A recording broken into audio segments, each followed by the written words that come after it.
Moraï Verabotaï Mishpaha Ekara, chères auditrices tout d'abord, et auditeurs et auditeurs.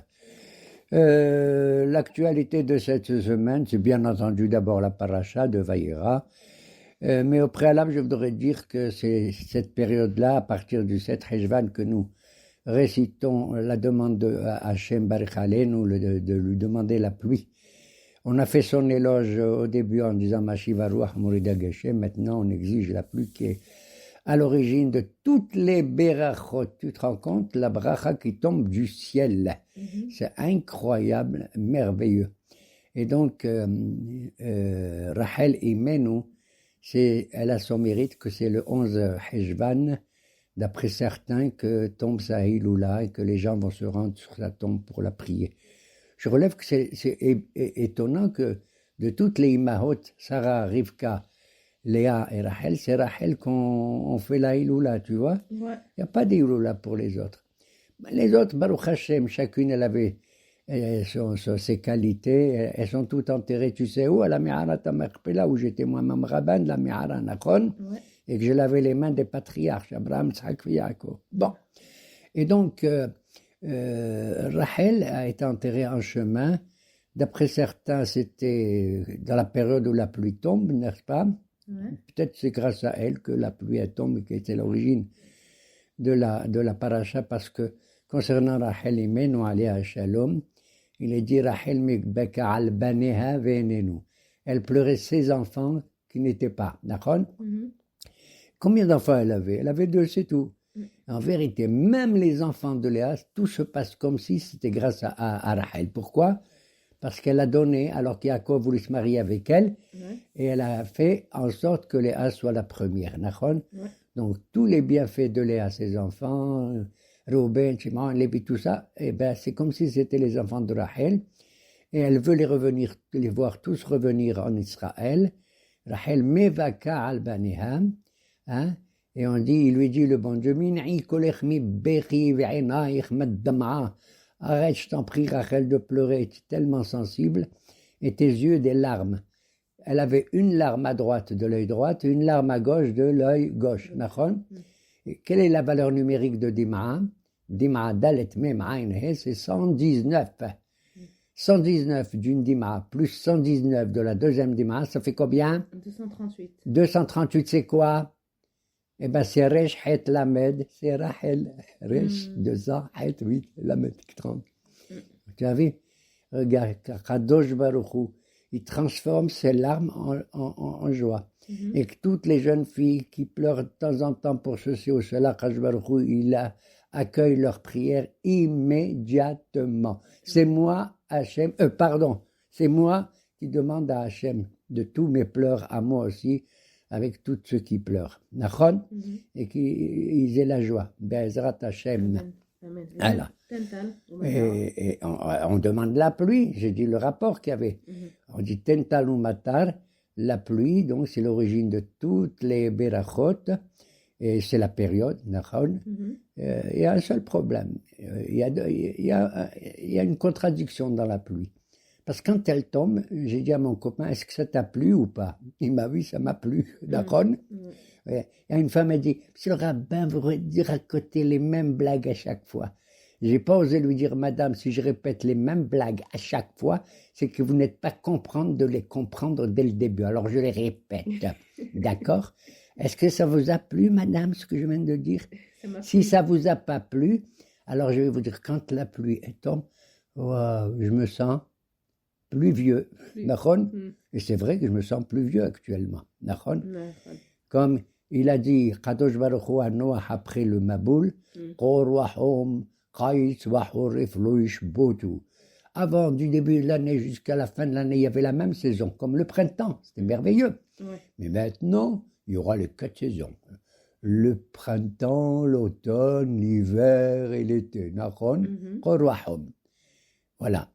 Alors, c'est ce qu'il a dit à Noah, et d'ailleurs, ce qui est merveilleux, les gens, ils croient que nous, on a reçu la Torah, les 613 commandements, ils ne savent pas que toutes les nations du monde, les goyim, eux aussi, ils ont reçu une Torah. Mais au lieu d'avoir 613 commandements, combien ils en ont? 7. 7. Et pour ça, je vous apprends, mesdames et messieurs, facilement de retenir quels sont les 7 commandements de Noah. C'est Aleph, Bet, Gimel, Dalet, He, Vav et Zayn, Nachon. Aleph, c'est quoi? Ever minahai. Ça veut dire qu'ils n'ont pas le droit de manger un membre d'un animal tant qu'il n'est pas mort. S'il est vivant, tu coupes le pied d'un mouton, tu le manges, c'est affreux. Donc il a dit ça au Goyim. Ne mangez pas un membre vivant d'un animal qui est encore vivant. Bet, c'est quoi? C'est Birkat Hashem. Ils n'ont pas le droit, Barminen, de dire le contraire de la bénédiction. C'est la malédiction de Hashem, Barminen. Aleph, Bet. Gimel, c'est Gezel. Vous n'avez pas le droit de voler. Dalet, c'est Din. Vous devez établir dans vos sociétés des tribunaux pour faire la loi, la justice. Din, Dalet. Et c'est Hereg. Vous n'avez pas le droit de commettre des crimes. Et Vav, c'est Veset. Veset en hébreu, ça veut dire vous devez avoir le respect de la conjugalité, de l'accouplement. D'accord? C'est Vav. Et le Zain, c'est Zara, ça veut dire ne pas faire la Avoda. Voilà. C'est joli ou pas? Aleph, Bet, Gimel, Dalet, He, Vav, Zain. C'est les 7 lois de Noah qu'il a données, Baruch Hashem. Il avait donné les 6 à Adam Arishon et la 7e, c'est Ever Minahai. Ok? C'est quoi la 8e mitzvah? Ta. C'est la paracha de chez nous. Vayera Elav Adonai Be'elonim Mamre. L'Éternel se révèle à lui. Oh, c'est pas lui, mais c'est Abraham. Hein. Il est toujours anonyme, hein, Abraham, que Dieu le bénisse. Be'elonim Mamre. Quand est-ce que l'Éternel, dans toute sa gloire, se manifeste à Abraham? C'était le 8e jour. Après, il a fait la Brit Mila à l'âge de 99 ans. Tu te rends compte? Et pendant les 3 jours après la Brit Mila, on est dans un état dangereux. Il faut faire attention. Un bébé que tu lui fais la Brit Mila, pendant les 3 jours qui suivent, Barminan, s'il a un problème et tout, tu as le droit d'être Mehalel Shabbat pour lui. Tu entends? C'est un bébé en plus, et même un adulte. Ok? Eh bien, Vayera Elav, quand est-ce que Dieu se manifeste? À Abraham, le 3e jour de sa Brit Mila. Mais il est crevé, qu'est-ce que tu viens? Il est venu faire les Bakir Holim, tu entends? Il est venu faire la mitzvah de Bikur Holim, d'aller visiter un malade. Et le bon Dieu, il va le visiter. Moi, j'ai cru qu'Abraham, il était allongé dans son lit, il se repose et tout. Pas du tout. Vehu Yoshev Peta Haoel Kehom Hayom. Il est assis à l'extérieur de sa tente. Il avait une tente, il avait 4 entrées. Comme ça, il pouvait recevoir des invités de tous les côtés, du nord, du sud, de l'est et de l'ouest. Tu as vu cette grandeur d'âme d'Abraham? Il s'en foutait, même si c'était des païens et tout. Il leur disait un mot gentil pour qu'ils croient dans le monothéisme en un seul Dieu. Un seul Dieu. D'accord? D'accord? Et d'ailleurs, à propos d'un seul, tu sais, il ne faut pas être seul, Yahid, à faire les mitzvot. Pourquoi? Il faut être tous ensemble, d'accord? C'est l'importance de la nationalité juive. Tous ensemble, Am et Had. Et voilà, je vais faire encore un jeu de mots qui ne s'appelait pas à une certaine dame. Ben, Yahid, il est seul. Yahad, on est tous ensemble. C'est joli ou pas? Yahid, Yahad, papa. Et Dieu se manifeste à Abraham. Il est à l'extérieur de sa tente. Kehomayom, il faisait une chaleur terrible. Schanet al-mot. Quand on dit Kehom, ça veut dire vraiment. Kadosh Baruch, tu fais. Il lui montre que dans la fin des temps, le temps il sera brûlant, terrible. Mais nous, les tzadikim, nous, bien sûr, on n'aura pas peur parce que cette chaleur terrible, elle va guérir toutes nos plaies et nos maladies, alors que Barminen, les Rechaim, ils vont être enquiquinés avec cette chaleur, d'accord? Ok. Kehom Hayom. Il y en a qui disent, que ça veut dire Kehom Hayom.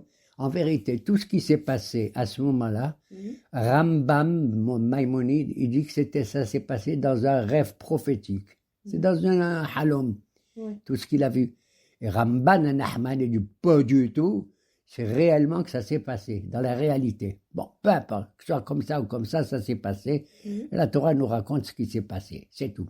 Et elle nous dit que ça veut dire que Homayom, pourquoi Rambam il dit c'est comme un rêve? Parce qu'Abraham, il va être dans l'endroit le plus chaud au monde. Tu sais quel est l'endroit? Kipchanaï, non? Hein? Non, Ah. il a passé par la Hazak. Ouais. Mais il va être devant la porte du Gehinam. Ah bon? Oui, là-bas, il y a un feu terrible, Barminan, que les méchants qui tombent là-bas, ils vont brûler, encore brûler. Sauf le Shabbat. Bon. Il était Kehomayom, Abraham, il est à l'entrée du Gehinam. Quand tu vois un rachat juif qui vient et qui risque de tomber dans le Gehinam, il lui dit, Abraham, dis-moi, est-ce qu'on t'a fait la Brit Mila quand tu étais petit bébé? Il lui dit, oui, bien sûr, on m'a fait la Brit Mila. Je lui dis, alors je te laisse pas descendre. C'est hallo ou pas? Ouais. Abraham, il va sauver tous les juifs, même s'ils ne sont pas très pratiquants. Rien que leurs parents, ils ont fait, ouais, la Brit Mila. Ouais. C'est surtout les Anglais qui ont fait la Brit Mila. Tu sais pourquoi? Non. Tu leur demandes en anglais, who are you? Qui êtes-vous? I am British. Je suis un British. J'ai fait la Brit. D'accord? Ok. Bon. Et donc, Vaïra et Abraham, et brusquement, il voit 3 hommes qui arrivent de loin. Nitzavim Alev, ils étaient imposants. Ça veut dire Nitzavim, imposants. Comme ça. Il ne sait pas qui c'est. Qu'est-ce qu'il sait? Il se lève, mesquin, il court comme un fou, à son âge, 99 ans, après la Brit et tout. Il va vers eux, il leur dit, je vous en prie, venez dans mon... Je veux vous recevoir. Il attendait que ça, l'Achnasat Rahim Abraham. Ah, et quel chesed il a, vis-à-vis de tout le monde. Ne me dis pas que celui-là, il a une tronche comme ça, et celui-là, il a une tronche comme ça, je reçois que les bons. Non. Ok? Il les reçoit.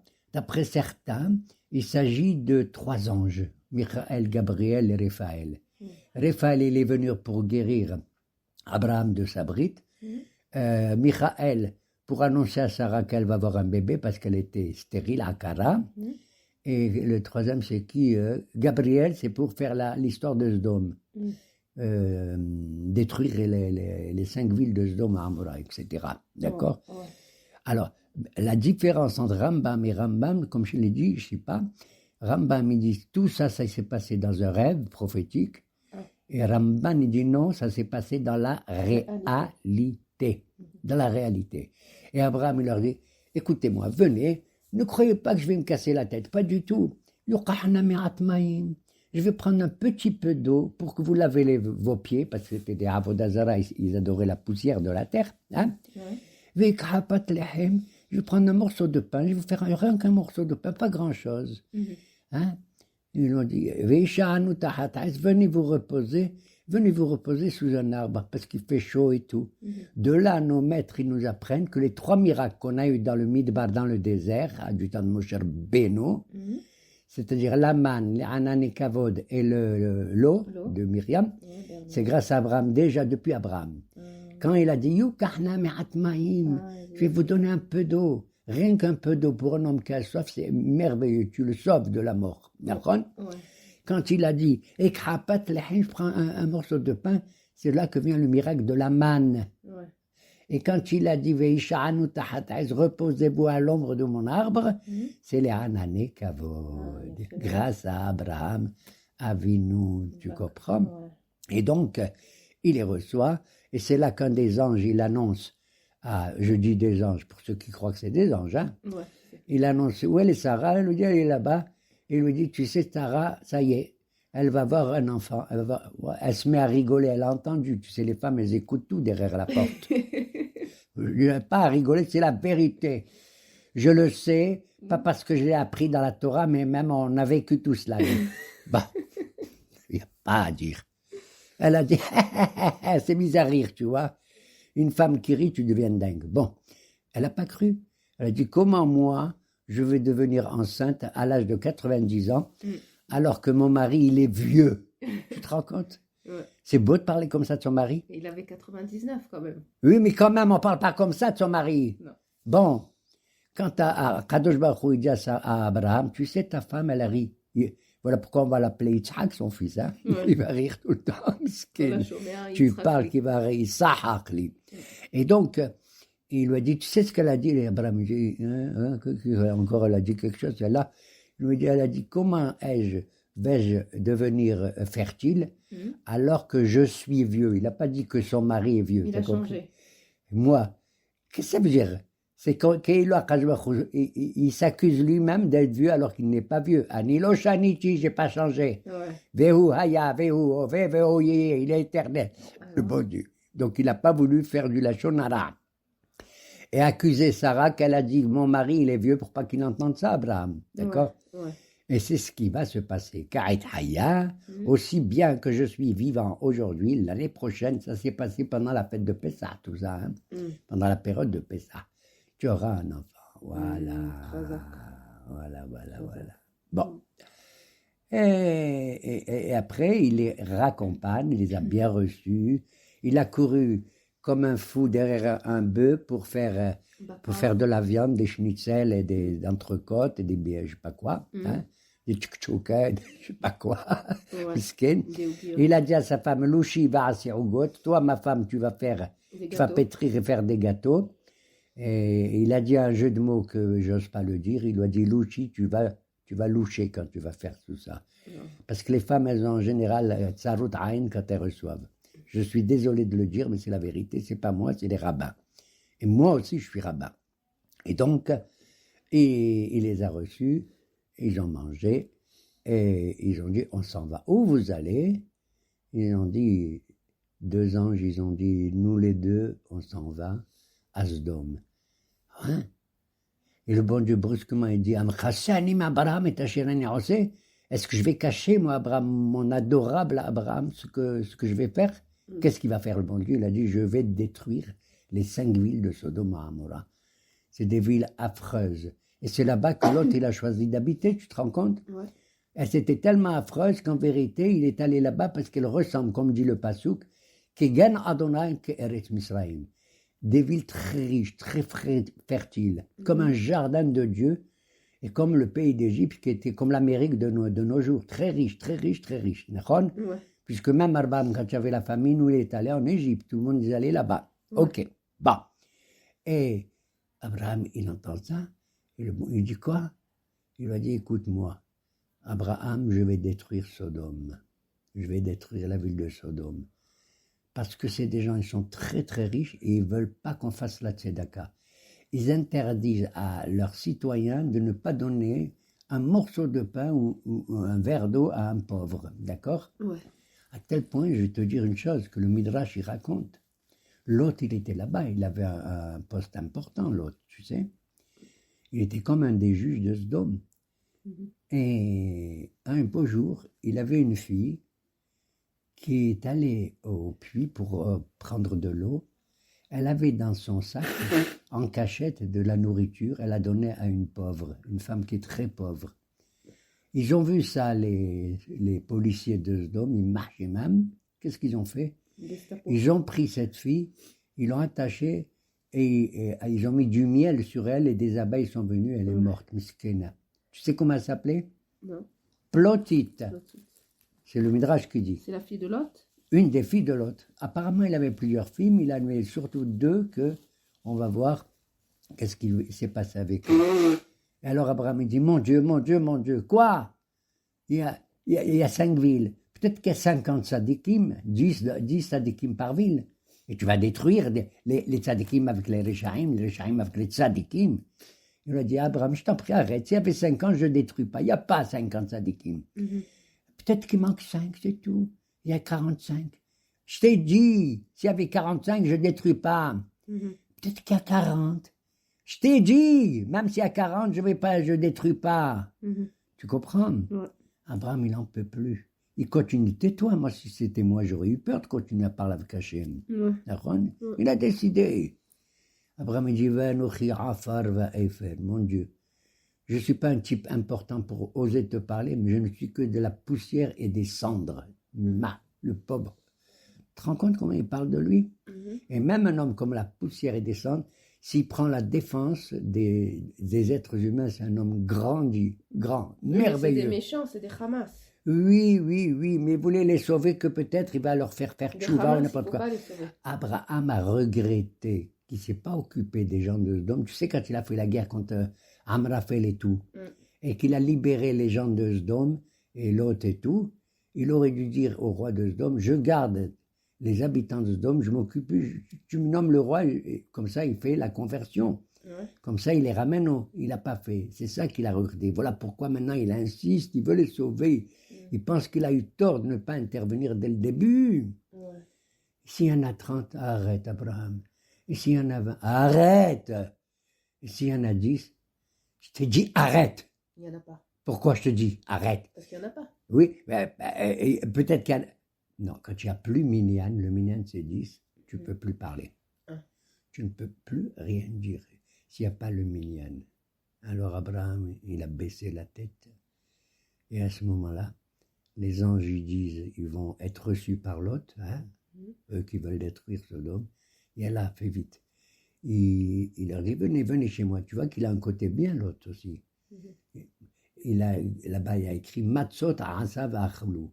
Il leur a fait des matzot. De là, j'apprends que c'était pendant la période de Pessah.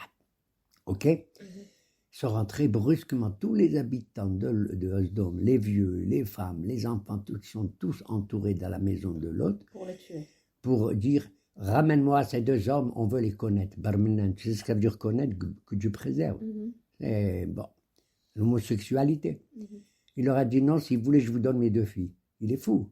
Ouais, il est fou, l'autre. Bon, finalement, les anges, ils disent à l'autre, reviens à la maison, laisse tomber ces gens-là. Et ils les ont frappés d'aveuglement, sanverim. Tous, ils étaient devenus aveugles. Ils ne savaient plus où trouver l'endroit de l'autre et tout. Et c'est comme ça que ça s'est arrêté. Les anges, ils disent à l'autre, Yallah, prends tes deux filles, sauve-toi. Parce que tes gendres, ils ne veulent pas venir. C'était des sédomites, les gendres, les maris de ces deux filles. Ils vont se sauver dans une ville qui s'appelle Tsoar. Et là-bas, il se passe une chose étrange. Les filles, tu sais que c'était des peureuses comme toutes les femmes. Elles ont dit, le bon Dieu, il a détruit la terre entière. Pour elles, c'était la terre entière. Tu entends? Et elles ont dit, on va donner à boire à notre père. Et pendant qu'il va dormir et tout, elles vont s'accoupler avec lui. La première, l'aînée, elle s'est accouplée. Elle a eu un bébé qu'elle a appelé Moab. Je l'ai eu de mon père, Méab. Et la deuxième, elle s'est accouplée. Et elle a eu un enfant qu'elle appelait Ammon, Ben Ammi, le fils de mon oncle Zama. Et c'est de là, dans cette histoire affreuse, qu'on nous raconte, nous les Juifs, que va naître deux femmes merveilleuses qui s'appellent Ruth à Moabia et Naama à Ammonite, et que de Ruth va venir le David Amelech, et de David va venir le Shlomo. Non, et de Shlomo va venir le Mashiach, même David. Ouais, Mashiach. Bon, D'accord. tu te rends compte, le Mashiach, d'où il vient, je deviens dingue. Ouais. Je ne comprends pas. Si un lecteur, un auditeur, il comprend, qu'il m'appelle. Ça suffit. Restez pas endormis que vous êtes tous, les auditeurs, pas les auditrices. Top. Et donc, voilà. Et après, à l'affaire de Sodome, voilà. Nisayon de Abraham, le 10e. Voilà, vers la fin de la paracha, on voit qu'à Dieu, il demande à Abraham, tu sais, il y avait une controverse entre Sarah et Agar concernant qui c'était ton vrai fils. Est-ce que c'est Ishmaël ou Yitzhak? Et oui, bon, mais mon Dieu, fais qu'Ishmaël aussi vive, ça va, bon. Il lui a dit, écoute, je vais te demander une chose, tu vas prendre ton fils. Il lui dit, lequel? Ton unique. Il lui a dit, lequel? Celui que tu aimes, et ta Shira Hafta. Il lui a dit, qui c'est? Celui que j'aime. J'aime les deux. Il lui a dit, non, et Yitzhak. Tu vas prendre Yitzhak, et tu vas le mettre en sacrifice. Tu vas le sacrifier sur l'autel. Ouais. On a vu ça. Non, jamais. Moi, j'aurais jamais accepté. Non. Pourquoi Abraham, il accepte? Il était sûr que c'était Hachem qui lui demande ça. Tu te rends compte? Mamash. Mais pourquoi Hachem? C'est la 10e épreuve. Asara Nishonot Nitnasa Abraham Avinu. Prends ton fils. Et ils ont dit, pourquoi il lui demande de faire ça? Il lui a dit, écoute, juste un petit peu avant, tu étais avec Abimelech, le roi des Philistins. Il habitait où? À Gaza, à Guérar. Et ce Abimelech, il a dit, waouh, Abraham, je t'aime bien. Et Abraham, il lui a offert à manger et tout au roi d'Abimelech. Et Abimelech lui dit, écoute, si tu veux, tu peux habiter dans mon pays, tu te rends compte? Gaza, c'est mon pays. Alors qu'en vérité, le bon Dieu, il a donné toute la terre d'Israël, y compris Gaza, à qui? À Abraham. Les Aracha étaient nétar ces autres. Et Abraham a dit, ah oui, tiens, je vais t'offrir à manger pour ce que tu me promets. Tu n'as pas honte, Abraham. Le bon Dieu dit, je te donne la terre, et tu fais une alliance, une brite territoriale avec Abimelech. Et bien si c'est comme ça, si tu renonces à la terre d'Israël, eh bien, tu n'as qu'à renoncer à ton fils. C'est pas la peine que tu aies un enfant comme Yitzhak. Tu peux le prendre. Il avait 37 ans à ce moment-là, Yitzhak Avinu. Tu te rends compte? Ouais. Et il lui dit, tu vas le monter. Il s'approche, et la Had et Harim, il lui dit pas encore à quel endroit. Tu trouves là-bas une montagne, et c'est là-bas que tu... C'était le Har Moria, ici à Yerushalayim. D'accord? Ouais. Et il a vu, il a vu de loin la Shekhinah qui était sur cette montagne-là. Et il est là, et Yitzhak Avinu, il dit, Vayomer Yitzhak el Abraham Aviv, Avi, Isaac il dit à son père, papa. Vayomer élève, et le père il répond, Inini béni, me voici mon fils.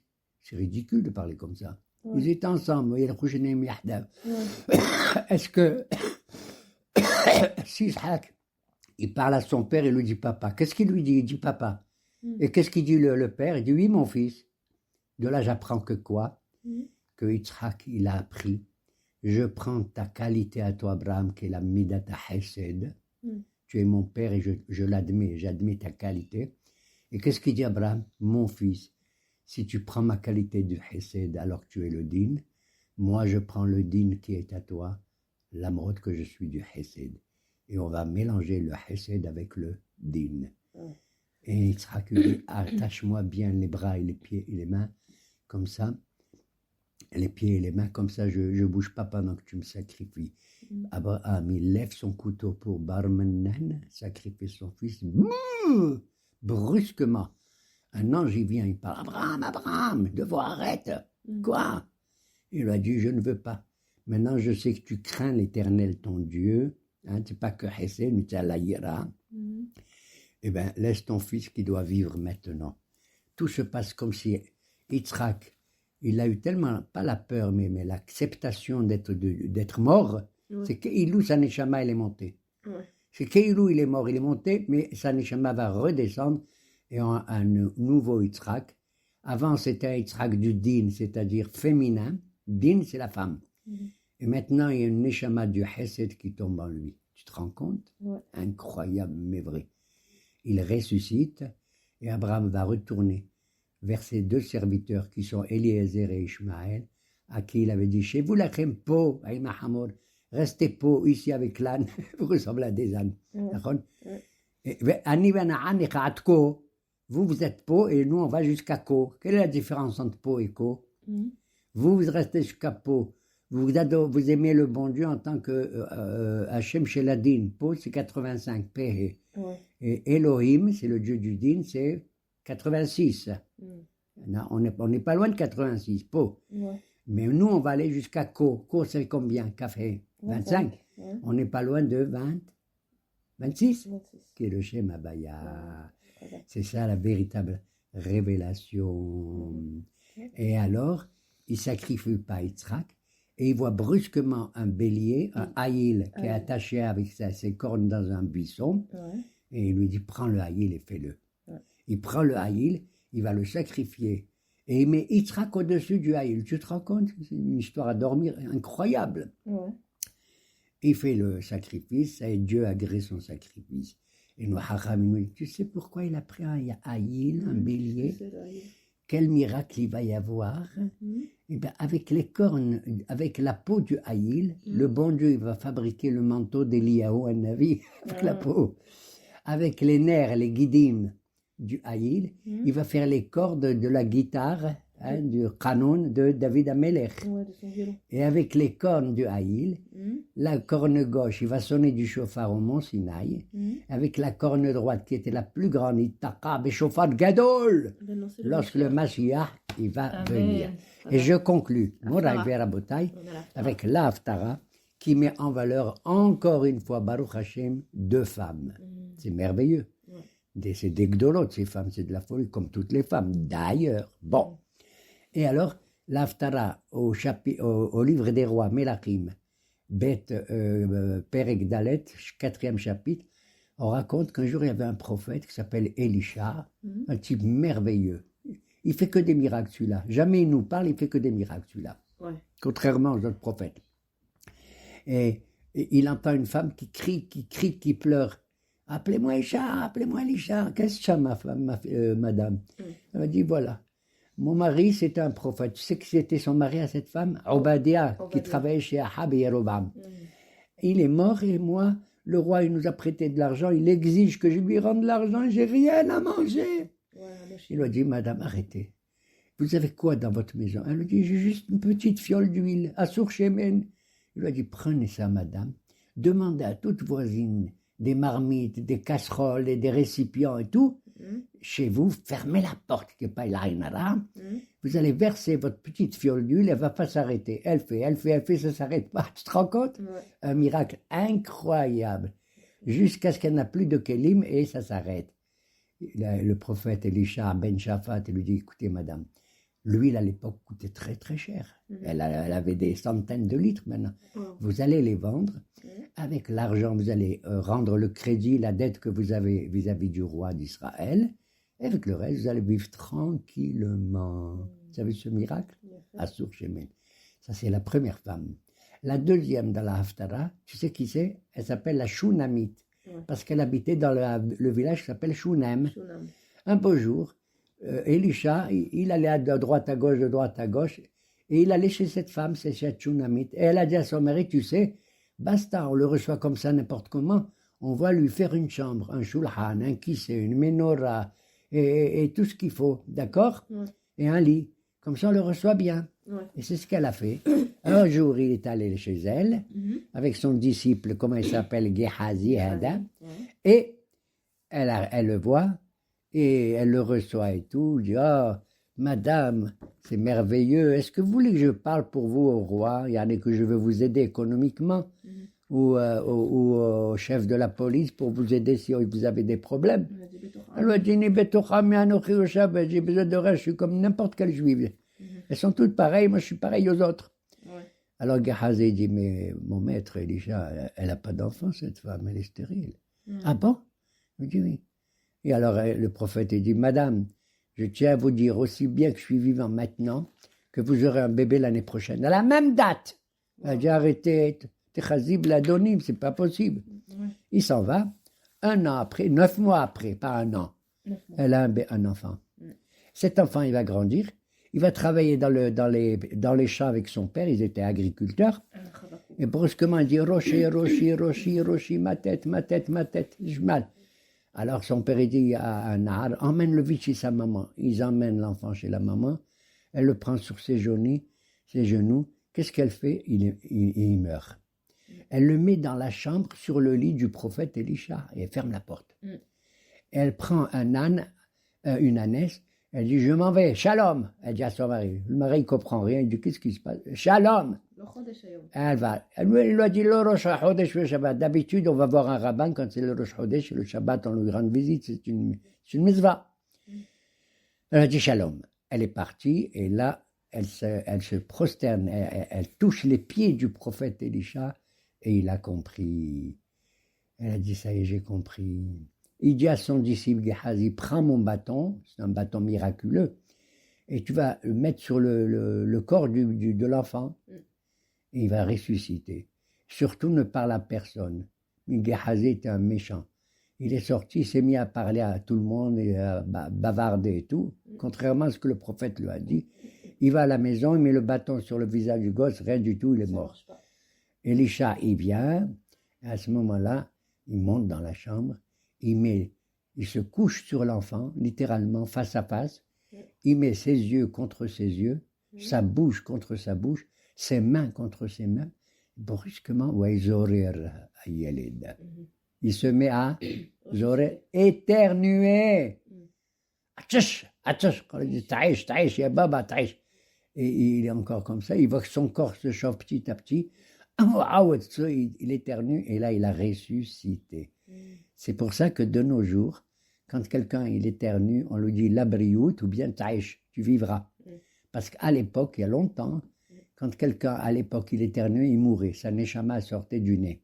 D'accord? Pourquoi? Parce qu'il a écrit le bon Dieu, il a mis la neshama dans le nez de l'individu, de Adam Arishon. Mais Baruch Hashem, de nos jours, on dit taïch, tu ne vas pas mourir. Il a pris l'enfant et il l'a rendu à sa maman, la Shunamite. C'était merveilleux. Elle a enlacé l'enfant. Tu sais comment on lui a donné quel nom? Habakkuk. יפה, ma fille Déborah. חבקה אותו פעמיים. Habakkuk, qui hiqqa, elle l'a enlacé fortement. Et c'est le prophète Habakkuk qui a écrit des passages dans les Nevi'im très difficiles. Le plus difficile de tous les prophètes pour comprendre les mots qu'il dit, c'est lui. Il était tellement poétique, de la folie pure. Moi, j'arrive pas à comprendre. Voilà. Moraï Verabotai et Ratson, Kakadosh Baruch Hu, il donne à toutes les femmes les bébés qu'elles veulent parce qu'elles sont seules capables de leur donner de l'amour, de s'occuper d'eux du matin au soir. Et nous, les papas, quand on revient, on leur apprend à jouer la belote, la carte, et à manger les croissants et les millefeuilles. Yeratzon commence tout ça. Amen. Bye bye.